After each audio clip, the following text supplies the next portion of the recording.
Over the last couple of weeks, I have repeatedly challenged anyone opposed to this deal to put forward a better, plausible alternative. I have yet to hear one. What I've heard instead are the same types of arguments that we heard in the run-up to the Iraq War. The same mindset, in many cases offered by the same people who seem to have no compunction with being repeatedly wrong, led to a war that did more to strengthen Iran, more to isolate the United States than anything we have done in the decades before or since. That was President Obama speaking on the Iran nuclear deal at American University. And joining us here in Washington, White House Press Secretary Josh Earnest, also with us, NBC News senior White House correspondent Chris Jansen. Chris, good to have you. Josh. Good to see you guys. Good morning. Thank you so much for being with us. Some say the president might have been a tad bit condescending and maybe not the best approach to selling the nuclear deal in that speech. Some might say that. What do you think? My guess is those are the same people who are trying to kill the deal. The fact is the president made a pretty passionate approach or a case for a deal that he believes is critical to one of our chief national security priorities, which is preventing Iran from obtaining a nuclear weapon. And I would concede the president did not pull any punches yesterday. I would, well, yeah, I would say if you compare Republicans who fought in the war with Iranian hardliners, that would be defined, I think, as not pulling any punches. Was that necessary? I think what he did was he made the point that they are making the same argument, that it's hardliners in Iran who are suggesting that they should kill the deal, and it's Republicans here in Washington, D.C. that are suggesting that the deal should be killed, too. There's some Democrats. There's no doubt that they're making the same argument.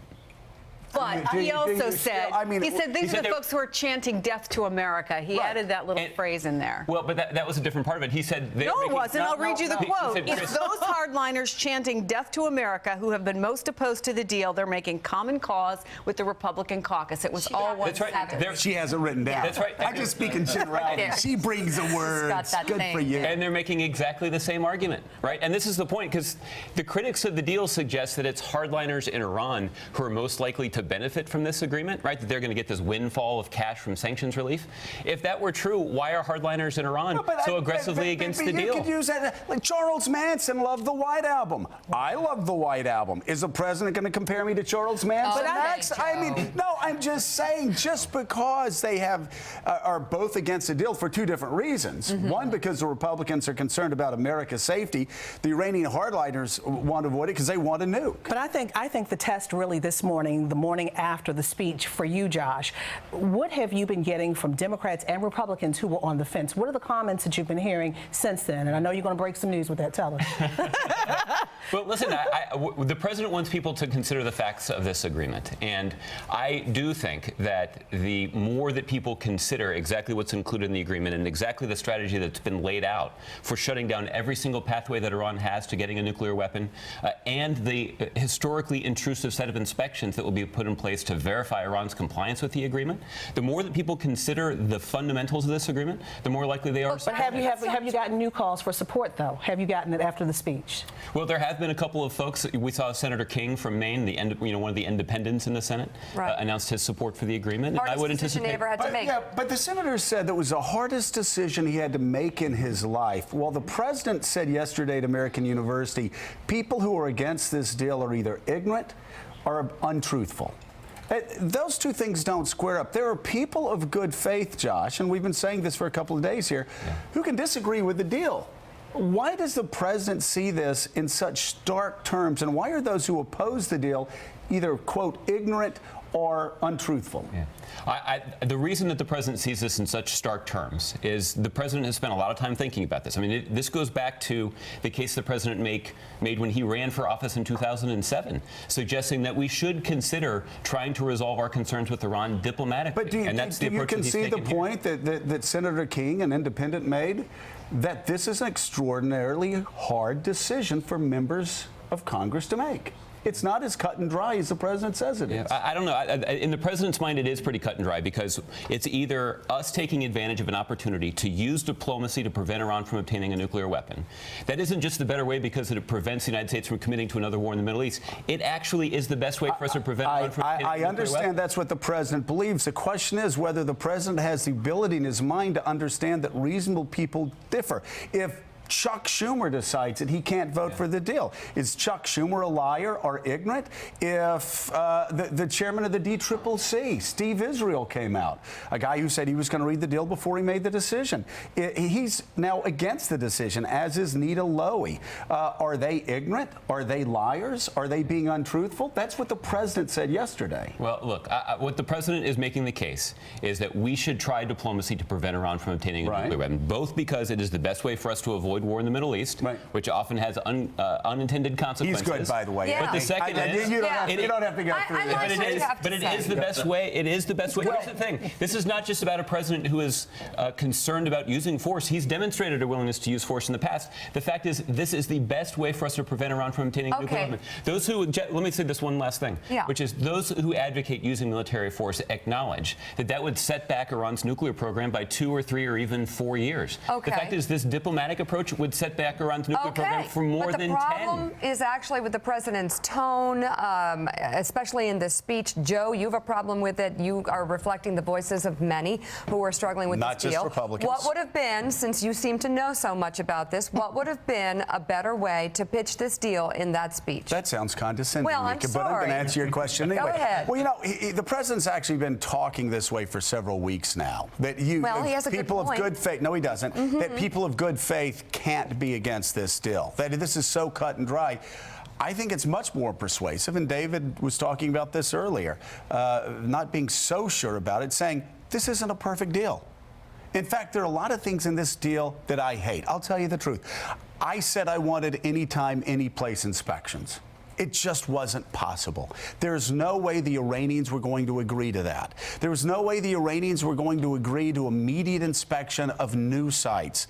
They needed a delay. Do I like the 24-day delay? No, I hate it. But it's the best that we could get after months and months and months of difficult negotiation. So I, as President of the United States, had a decision to make. Do I take a flawed deal and try to make that flawed deal work and avoid yet another war in the Middle East? Okay. Or, let me finish, you asked me, okay? Or, do I just throw it all aside and listen to the same hawks that took us into Iraq? And do we start another war in the Middle East? And do we completely allow the chains to come off of the Iranians and let them start developing the nuclear weapon tomorrow? That's the choice I made, and it was an ugly choice. And negotiations are ugly. Ask Ronald Reagan, ask FDR, ask Truman, ask FDR at Yalta. It's not cut and dry. I think that's far more persuasive, David, than I'm right, you're wrong. And if you don't agree with me, then you're in line. I thought, Josh, listening to the president in the speech and then in the Roosevelt room after, the president is so certain that he's right on this. He's just so confident about the details. It's almost his own enemy. And what I want to ask you is whether your colleagues, the president, are thinking now about a strategy that reaches out more. I mean, to get more votes behind this, you're going to have to offer Congress a way in, some kind of implementation and oversight verification package where Congress feels we're part of this. You know, it was negotiated by Secretary Kerry and the president, and we had our misgivings, and we feel like Joe Scarborough, but here's a package that helps us get on board. Are you thinking about that now as a slight change in strategy? Well, David, I think it would actually be a continuation of our strategy, because the fact of the matter is every member of Congress has been offered a classified briefing, 2 classified briefings now, from those individuals who are responsible for actually leading the negotiations. Those briefings have taken place. There have been countless numbers of individual meetings that the president himself has had with individual members of Congress to describe to them the terms of the agreement, and that's all even all separate from. Give them something they can vote for that's their part of the deal.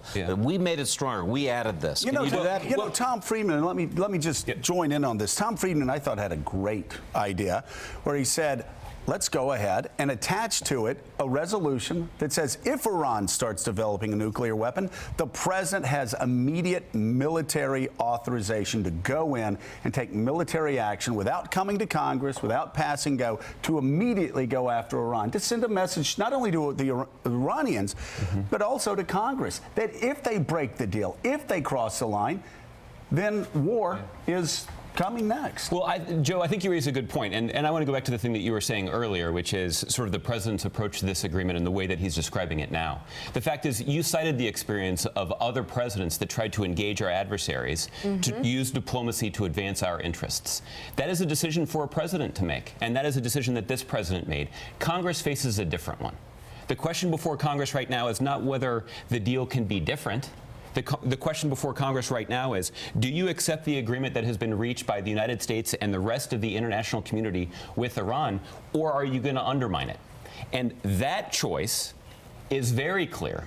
And it's very clear in the mind of the president, and it should be very clear for every member of Congress, because it is either that agreement or it is without doubt military conflict in the Middle East. And that is why the president paints this in such stark terms. Because the decision facing the president is different than the decision facing members of Congress. You all are far more certain than most Americans when you say without doubt it leads to war. And nobody who has watched him doubts his passion or his belief in this deal. Having said that, I'm wondering about the strategy, if we can sort of go full circle here, because I can tell you our folks on the Hill said that Democrats and Republicans alike were unhappy. They used a different word, but they were unhappy yesterday about some of the things that were said in this speech, even putting aside the fact that you've got a lot of tough negotiating ahead on other issues like the budget and whether or not there's going to be a government shutdown. We can push those off.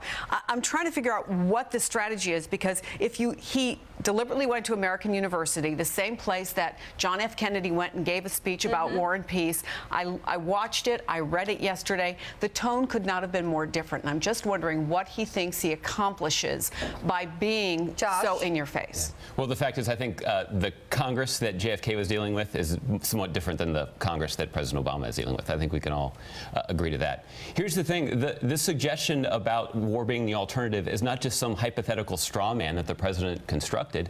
We saw Governor Walker, a leading Republican candidate for president, indicate that he would kill the deal right off the bat, to use his expression, and that he would be prepared to use military action on day one. But he's not the commander-in-chief. But he suggested he's running for chairman of the Joint commander-in-chief. Chiefs, though, also testified before Congress that war wasn't an option they were looking at if the deal went through. John Bolton, George I would listen Bush's to the chairman of the ambassador Joint to the United Chiefs Nations before John Bolton suggested that the only answer here was military action. John Bolton ain't getting anywhere near the White House. Yesterday Look suggested. at this. Oh my God, Tom Cotton, don't even start Unlike Chris Jansen, I like to cite the facts. Tom Cotton suggested that we would bomb them back to day zero, whatever the heck that means. Martin Dempsey said that war was not an alternative in the plans if this deal didn't go through. And didn't the Jewish leaders the president met with just the other night say to him, why are you presenting this as the only other alternative? They find that offensive, that if you're against this deal, you're for war. Here's why. If Congress kills this deal, Iran will get all the sanctions relief that right now is part of the deal, and the United States gets nothing out of it. There's no reason to think that Iran is going to voluntarily curb their nuclear program by reducing their nuclear stockpile 98%, by disconnecting 13,000 centrifuges, by essentially rendering harmless their heavy water plutonium reactor in Iraq. There's no way they're going to agree to inspections. Right. What we do think they're going to do is they're going to go and continue their march to a nuclear weapon. And I guarantee you, if that happened, we would be sitting around this table and everybody would legitimately be asking me, is the president ready to use the military option to prevent them from obtaining a nucor weapon? Okay, so that's what would happen. Josh, that's where we were headed if Congress kills this deal. The other day was like a dance. This is more like a goring. Thank you very much for coming on board. Is the president watching the debate tonight? I think the president will probably watch the coverage of the debate, but oh, come on. I have a hard time imagining that he's going to be tuning in. You were doing so well. It's going to be a circus. We're going back to Cleveland for more on the debate tonight. We'll be right back. Josh.